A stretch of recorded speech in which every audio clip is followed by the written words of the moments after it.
Hi okay ಈ video ಯಾರೆಲ್ಲ ನೋಡಬೇಕಂತಂದು ಈಗಾಗಲೇ ತಮ್ಮನೇಲಿ ಹಾಕಿದ್ದೀನಿ.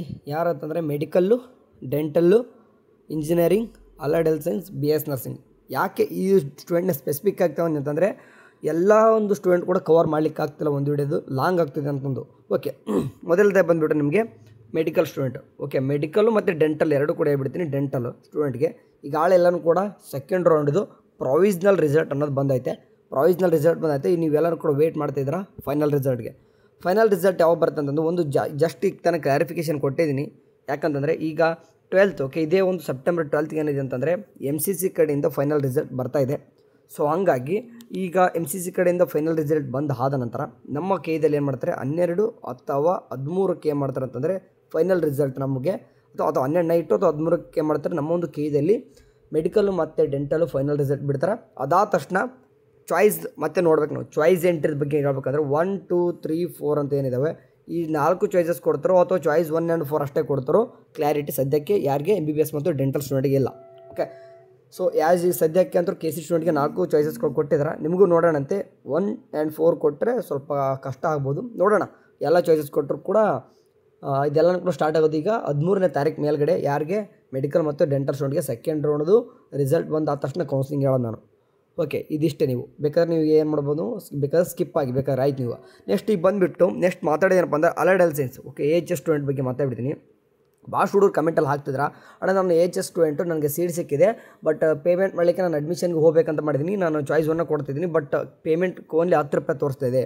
ಈವನ್ ಚಾಯ್ಸ್ 2 ಕೊಟ್ಟರು ಕೂಡ ಕೇವಲ 10 ರೂಪಾಯಿ ತೋರಿಸ್ತಿದೆ. ಓಕೆ, ನಿಮಗೆ ಅದಕ್ಕೆ ಹೇಳ್ತಿರೋದು ನಾವು, ಚಾಯ್ಸ್ 1 and 2 ಕೊಟ್ಟರು ಸಹಿತ ನೀವು 10 ರೂಪಾಯಿ ಪೇಮೆಂಟ್ ಮಾಡಿ, ವರಿ ಮಾಡ್ಕೊಬೇಡಿ. ನಿಮಗೆ ಮತ್ತು ರಿಮೈನಿಂಗ್ ಅಮೌಂಟ್ ಅಣ್ಣ ನಮಗೆ ಭಾಳ ಅಮೌಂಟ್ ಇದೆ, 10 ರೂಪಾಯಿ ಪೇಮೆಂಟ್ ಮಾಡೋದು ನಿಮ್ಗೆ ಅನಿಸ್ಬೋದು. ಹಂಗಲ್ಲ, ರಿಮೈನಿಂಗ್ ಅಮೌಂಟ್ ಈಗ ಸದ್ಯಕ್ಕೆ ನಿಮಗೆ ಕಂಫರ್ಮೇಷನ್ ಸ್ಲಿಪ್ ಬರಲಿಕ್ಕೆ ಏನು ಮಾಡ್ತಿದ್ದಾರೆ ಅಂತಂದರೆ, ಚಾಯ್ಸ್ 1 ಕೊಟ್ಟು ಅಥವಾ 2 ಕೊಟ್ಟು ಹೋಲ್ಡಲ್ಲಿ ಇಟ್ಕೊಳ್ಳೋಕ್ಕೆ ಏನು ಮಾಡ್ತಿದ್ದಾರೆ ಅಂತಂದರೆ ಪೇಮೆಂಟು ಆನ್ಲೈನ್ ಮಾಡ್ಕೊಂಬಿಡಿ. 10 ರೂಪಾಯಿ ನೀವು 10 ರೂಪಾಯಿ ಪೇಮೆಂಟ್ ಮಾಡ್ಕೊಂಬಿಡಿ, ಕಂಫರ್ಮೇಷನ್ ಸ್ಲಿಪ್ ಬರ್ತದೆ, ಅದನ್ನು ತೊಗೊಂಡು ಹೋಗ್ರಿ. ಚಾಯ್ಸ್ 1 ಕೊಟ್ಟವರು, ಓಕೆ, ಕಂಫರ್ಮೇಷನ್ ಸ್ಲಿಪ್ ಬರ್ತದೆ, ಪೇಮೆಂಟ್ ಮಾಡಿರ್ತಕ್ಕಂಥ ಡೀಟೇಲ್ಸ್ ಅದೊಂದು ವಿತ್ ಡಾಕ್ಯುಮೆಂಟ್ಸ್ ತೊಗೊಂಡೋಗಿ ಚಾಯ್ಸ್ 1 ಕೊಟ್ಟವರು ಅಮೌಂಟ್ ಇಟ್ಕೊಂಡು ಕಾಲೇಜ್ಗೆ ಹೋಗಿ ದುಡ್ಡು ಕಟ್ಟಿರಿ. ಓಕೆ, ಇಲ್ಲಿ ಯಾವುದೇ ರೀತಿ ಕಟ್ಟೋಂಗಿಲ್ಲ ನೀವು. ಬಟ್ ಯಾವ ರೀತಿ ಆಗ್ತದೆ, ರಿಮೈನಿಂಗ್ ಅಮೌಂಟ್ ಈಗ ಚಾಯ್ಸ್ 2 ಕೊಡೋರಿಗೆ ಅಂದ್ರೆ ಕಂಫರ್ಮೇಷನ್ ಸ್ಲಿಪ್ ಬರಲ್ಲ, 10 ರೂಪಾಯಿ ಪೇಮೆಂಟ್ ಮಾಡಿರಿ ಅಷ್ಟೇ, ಸುಮ್ಮನೆ ಬಿಟ್ಬಿಡಿ. ಇಲ್ಲ ನೀವು ಚಾಯ್ಸ್ 3 ಕೊಡ್ತೀನಿ ಅಂತಂದರೆ ಏನಾಗ್ತದೆ ಅಂತಂದರೆ 10,000 ರೂಪಾಯಿ ಕಟ್ಟಬೇಕು. 10,000 ರೂಪಾಯಿ ಕಟ್ಬಿಟ್ಟು ಕಾಸ್ಟ್ ಆ್ಯಂಡ್ ಡಿಪಾಸಿಟ್ ಅದು. ಓಕೆ, ಅದಕ್ಕೆ ಆ್ಯಕ್ಚುಲಿ ಫೀಸ್ ಅಲ್ಲ, ಕಾಸ್ಟ್ ಆ್ಯಂಡ್ ಡಿಪಾಸಿಟ್ ಅದು. ಇದು AHS ಸ್ಟೂಡೆಂಟ್ಗೆ. ಯಾಕಂದರೆ ಭಾಳ ಹುಡುಗರು ಕನ್ಫ್ಯೂಷನಲ್ಲಿದ್ದರು, 10 ರೂಪಾಯಿ ಕಟ್ಟಬೇಕಂದ್ರೆ 10 ರೂಪಾಯಿ ಕಟ್ಟಿರಿ, ಕಾಲೇಜ್ಗೆ ಹೋಗಿ ಅಮೌಂಟ್ ಕಟ್ಟಿರಿ ರಿಮೈನಿಂಗ್ ಎಲ್ಲನೂ. ಓಕೆ, ನೆಕ್ಸ್ಟು ಈಗ ಇಂಜಿನಿಯರ್ ಸ್ಟೂಡೆಂಟ್ ಬಗ್ಗೆ ಮಾತಾಡ್ಬಿಡ್ತೀನಿ. ಇಂಜಿನಿಯರ್ ಬಗ್ಗೆ ಯಾಕೆ ಇಂಜಿನಿಯರ್ ತೊಗೊಂಡಿದ್ದಂದರೆ, ಇದರಲ್ಲಿ ಇಂಜಿನಿಯರಿಂಗಲ್ಲಿ 2 ರೀತಿ ಮಾಡಲಿಕ್ಕೆ ಹೇಳ್ತಿದ್ದೀನಿ. ಯಾರಿಗಪ್ಪ ಅಂದರೆ SC ST ಸ್ಟೂಡೆಂಟ್ ಯಾರಿದ್ರೆ ನೀವು SC ಸ್ಟೂಡೆಂಟು ನೀವು ಆನ್ಲೈನ್ ಮಾಡ್ಕೋರಿ. ಯಾಕಂತಂದರೆ ನಿಮಗೆ 10 ರೂಪಾಯಿ ಇದೆ, ಕೇವಲ 10 ರೂಪಾಯಿ ಇದೆ. ಓಕೆ, SC ST ಸ್ಟೂಡೆಂಟ್ಗೆ ಕೇವಲ 10 ರೂಪಾಯಿ ಇದೆ. ಸೊ ಹಂಗಾಗಿ ನೀವು ಚಾಯ್ಸ್ 1 ಕೊಡ್ತಿರೋ, ಚಾಯ್ಸ್ 1 ಕೊಟ್ಟ ತಕ್ಷಣ ಏನು ಮಾಡಿರಿ ಅಂತಂದರೆ ಆನ್ಲೈನ್ ಪೇಮೆಂಟ್ 10 ರೂಪಾಯಿ ಮಾಡ್ಕೊರಿ, ಇಮ್ಮಿಡಿಯೇಟಾಗಿ ಕಂಫರ್ಮೇಷನ್ ಸ್ಲಿಪ್ ಬರ್ತದೆ. ರಿಮೈನಿಂಗ್ ಅಮೌಂಟ್ ಏನಿದೆ SC ಸ್ಟೂಡೆಂಟ್ ಆಗಿರ್ಬೋದು, ನೀವು ರಿಮೈನಿಂಗ್ ಅಮೌಂಟ್ ಎಲ್ಲನೂ ಕೂಡ ಏನು ಮಾಡ್ಬೋದು ಅಂತಂದ್ರೆ ನೀವು ಎಲ್ಲ ಏನು ಮಾಡಬೇಕು, ಹೋಗ್ಬಿಟ್ಟು ಕಾಲೇಜ್ಗೆ ಹೋಗಿಬಿಟ್ಟು ಅಮೌಂಟು SC ಸ್ಟೂಡೆಂಟ್ ಆದರೂ ಕೂಡ ಒಂದು 20,000 30,000 ತೊಗೊಳ್ತಿರ್ತಾರೆ, ಕಾಲೇಜ್ಗೆ ಹೋಗಿ ಕಟ್ಟಿ. ಇಲ್ಲ ನಾ ಜನರಲ್ ಸ್ಟೂಡೆಂಟ್ ಇದೀನಿ ಬರ್ತಾರೆ ಅಂತಂದರೆ, ನಿಮ್ಮ ಜನರಲ್ ಸ್ಟೂಡೆಂಟ್ ಇತ್ತಂದರೆ ನೀವು ಆನ್ಲೈನ್ ಪೇಮೆಂಟ್ ಮಾಡ್ಲಿಕ್ಕೆ ಬರೋದೂ ಇಲ್ಲ. ಬರ್ತಂದ್ರೆ ನಿಮ್ಮ ಇಷ್ಟ, ಯಾಕೆ ಮಾಡ್ಲಿಕ್ಕೆ ಹೋಗಬೇಡಿ. ಯಾಕಂದರೆ 1,00,000 ರೂಪಾಯಿ ಕೆಲವೊಂದಿಷ್ಟು 1,21,000 ಅಥವಾ 1,12,000 ಕೆಲವೊಂದಿಷ್ಟು ಹುಡುಗರಿಗೆ ಗೌರ್ಮೆಂಟ್ ಕಾಲೇಜ್ ಸಿಕ್ಕಂದರೆ 35,000 40,000 45,000 ಇದನ್ನು ಅಷ್ಟು ತೋರಿಸುತ್ತೆ. ಸೊ ಹಂಗಾಗಿ ನೀವು ಆನ್ಲೈನ್ ಮಾಡ್ಲಿಕ್ಕೆ ಹೋಗಬೇಡಿ, ಚಲನ್ ಡ್ರಾ ಮಾಡ್ಕೊರಿ. ಚಲನ್ ಡ್ರಾ ಮಾಡ್ಕೊಂಡು ಬ್ಯಾಂಕಿಗೆ ಹೋಗಿ ಅಮೌಂಟ್ನ ಕಟ್ಟಿ. ಓಕೆ, ಇದು ಯಾರಿಗೆ ಹೇಳ್ತಿದ್ದೀನಿ ನಾನು, ಇಂಜಿನಿಯರ್ ಸ್ಟೂಡೆಂಟ್ಗೆ ಚಾಯ್ಸ್ 1 ಕೊಡೋರಿಗೆ. ಚಾಯ್ಸ್ 2 ಕೊಡೋರಿಗೆ ಏನಪ್ಪ ಆಗ್ತದೆ, ಚಾಯ್ಸ್ 2 ಕೊಡೋರಿಗೂ ಕೂಡ ಸೇಮು SC ಸ್ಟೂಡೆಂಟ್ ಆಗಿತ್ತಂದ್ರೆ ಕೇವಲ 10 ರೂಪಾಯಿ ಕಟ್ಟಿರಿ, ಮುಗಿಯುತ್ತೆ, ನಿಮಗೆ ಕಂಫರ್ಮೇಷನ್ ಸ್ಲಿಪ್ ಬರಲ್ಲ. ಆಯಿತಾ? ನೀವು ಇಲ್ಲ ನಾನು ಜನರಲ್ ಸ್ಟೂಡೆಂಟ್ ಇದ್ದೀನಿ ಅಂತಂದರೆ ಎಲ್ಲ ದುಡ್ಡು ಕಟ್ಟಬೇಕು. 1,21,000 ಅಥವಾ 1,12,000 ಅಥವಾ 45,000 ಎಷ್ಟು ತೋರಿಸ್ತಿದೆ ನಿಮ್ಗೆ ಜನರಲ್ ಸ್ಟೂಡೆಂಟ್ಗೆ, ಅದನ್ನೆಲ್ಲನೂ ಕೂಡ ಕಟ್ಟಬೇಕಾಗ್ತದೆ. ಹೋಲ್ಡಲ್ಲಿ ಇಟ್ಕೊಂಡ್ರೆ 3rd ರೌಂಡ್ಗೆ ಪಾರ್ಟಿಸಿಪೇಟ್ ಮಾಡ್ತಾರೆ. ನಾ ಇಲ್ಲ ಚಾಯ್ಸ್ 3 ಕೊಡ್ತಾ ಇದ್ದೀನಿ ಬರ್ತಾರೆ ಅಂತಂದರೆ ನೀವು ಯಾವುದೇ ರೀತಿ ಕೋರ್ಸ್ ಫೀಸ್ ಕಟ್ಟೋಂಗಿಲ್ಲ, ಬಟ್ 10,000 ರೂಪಾಯಿ ಕಾಸ್ಟ್ ಆ್ಯಂಡ್ ಡಿಪಾಸಿಟ್ ಕಟ್ಟಿರಿ ಇಂಜಿನಿಯರ್ ಸ್ಟೂಡೆಂಟ್ಗೆ. ಯಾಕಂದರೆ ಫೀಸ್ ಕ್ಲಾರಿಫಿಕೇಷನ್ ಮಾಡಬೇಕಿತ್ತು, ಹಂಗಾಗಿ ಮಾಡಿದ್ದೀನಿ. ಓಕೆ, ಇದು ಅರ್ಥ ಆಯ್ತು ಅನ್ಕೋತೀನಿ. ಹ್ಯಾಂಡ್ ಈಗ BS ನರ್ಸಿಂಗ್ ಸ್ಟೂಡೆಂಟ್ ಬಗ್ಗೆ ಮಾತಾಡ್ತೀನಿ. ಈಗ ಎಲ್ಲರೂ ಕೂಡ ಸ್ಕಿಪ್ ಆಗಿ ಬೇಕಾದ್ರೆ BS ನರ್ಸಿಂಗ್ ಸ್ಟೂಡೆಂಟ್ ಒಂದೇ ರೀತಿ ನಡೀತದೆ.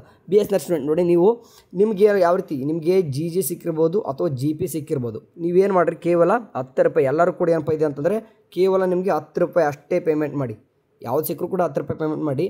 ನಾನು ಅಡ್ಮಿಷನ್ ಮಾಡ್ಕೊತೀನಿ ಅನ್ನೋರು ಅಂತಂದರೆ 10 ರೂಪಾಯಿ ಪೇಮೆಂಟ್ ಮಾಡಿ ಆದ ತಕ್ಷಣ GG ಸಿಕ್ಕವರು ಹೇಳ್ದಂಗೆ ಗೌರ್ಮೆಂಟ್ ಕಾಲೇಜ್ ಸಿಕ್ಕಿತ್ತಪ್ಪ ನಿಮಗೆ ಅಂತಂದರೆ ಒಂದು 20,000 ಇಟ್ಕೊಂಡು ಹೋಗಿರಿ.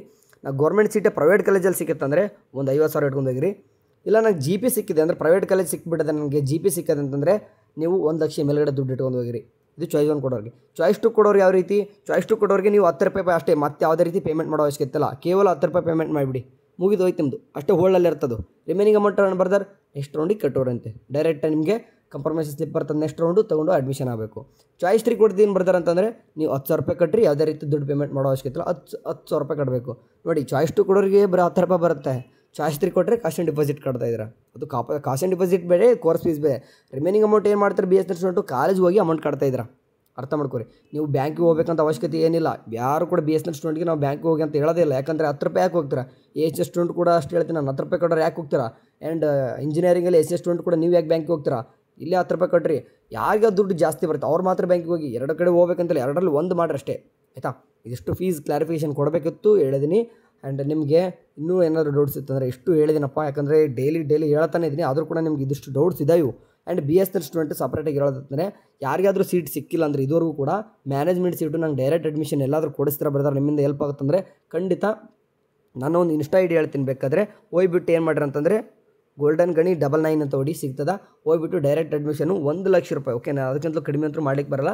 1 ಲಕ್ಷ ರೂಪಾಯಿ ಇರುವಂಥದ್ದು ಒಂದು ಒಳ್ಳೆ ಕಾಲೇಜ್ ನಿಮಗೆ ಸಜೆಸ್ಟ್ ಮಾಡ್ತೀನಿ. ಬೇಕಾದರೆ DM ಮಾಡ್ಬೋದು, ನಾನು ನಿಮಗೆ ಹೆಲ್ಪ್ ಮಾಡ್ತೀನಿ. ಓಕೆ ಸರಿ, ಇದರ ತಕ್ಕನಂಗೆ ಏನಾದರೂ ಅಪ್ಡೇಟ್ಸ್ ಬಂದರೆ ತಿಳಿಸ್ತೀನಿ. ಎಲ್ಲರೂ ಚಾನಲ್ ನೋಡ್ತೀರಿ. ಟೇಕ್ ಕೇರ್, ಬಾಯ್.